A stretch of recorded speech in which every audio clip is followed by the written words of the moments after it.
So this is Spider-Man 2, the sequel, directed by Sam Raimi again, to Spider-Man 1, the reboot of Spider-Man. And it's kind of I see it as a kind of tragedy, really, a tragic study of,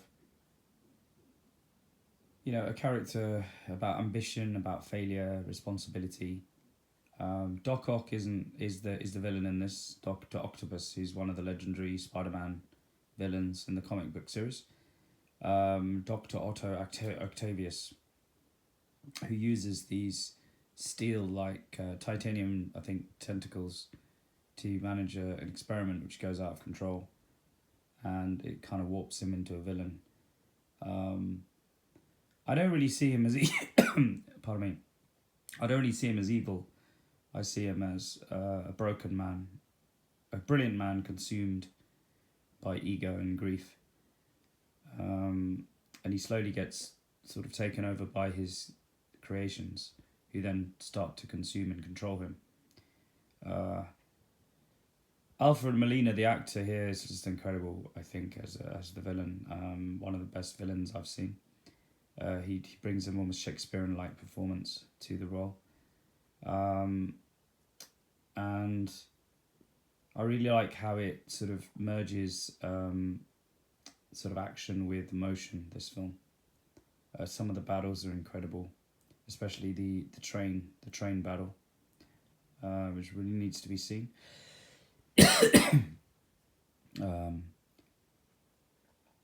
And Doc Ock's arms weren't... Some interesting facts about the film. The arms weren't actually fully CGI.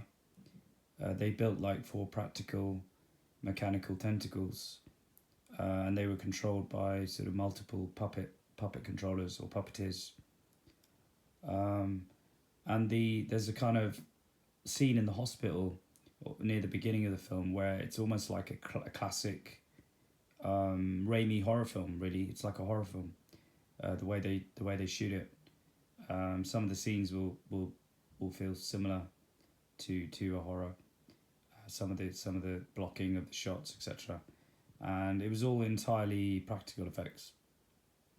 And Raimi turned that hospital scene into a sort of Evil Dead like scene.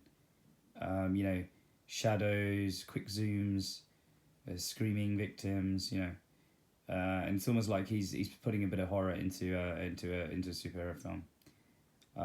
Alfred Molina was cast very quickly. Once Raimi met him, he kind of knew straight away. And he didn't bulk up for the role, as Raimi wanted him to be like a real scientist, not like a stereotypical villain. And that makes it a little bit more interesting. The train fight sequence took like ages to shoot, several months. And the practical set was mounted on a rig with Tobey Maguire doing a lot of wire work for it. And it's a classic scene in towards the end where the New Yorkers kind of carry Spider-Man like a Christ-like symbol, which is kind of interesting. And Tobey Maguire had injuries, so it's he had issues just before filming. They even thought about recasting him, but they adjusted their sort of stunts to kind of push through. And in the film, Spider-Man kind of struggles with his own kind of health and powers, which are kind of on and off, and it sort of mirrors the actor's actual struggles during production. He was also struggling with his physicality as well.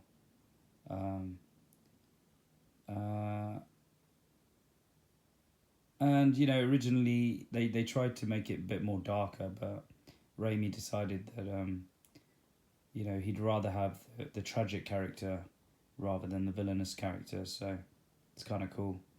And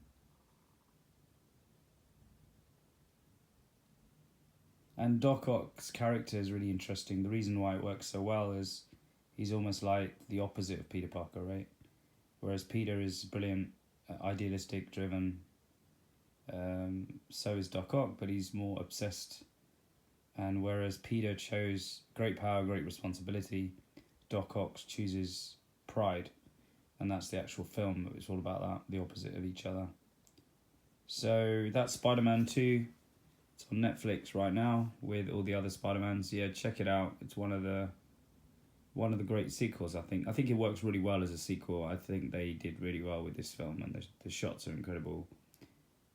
Especially the mechanical arms and the music. It just really adds a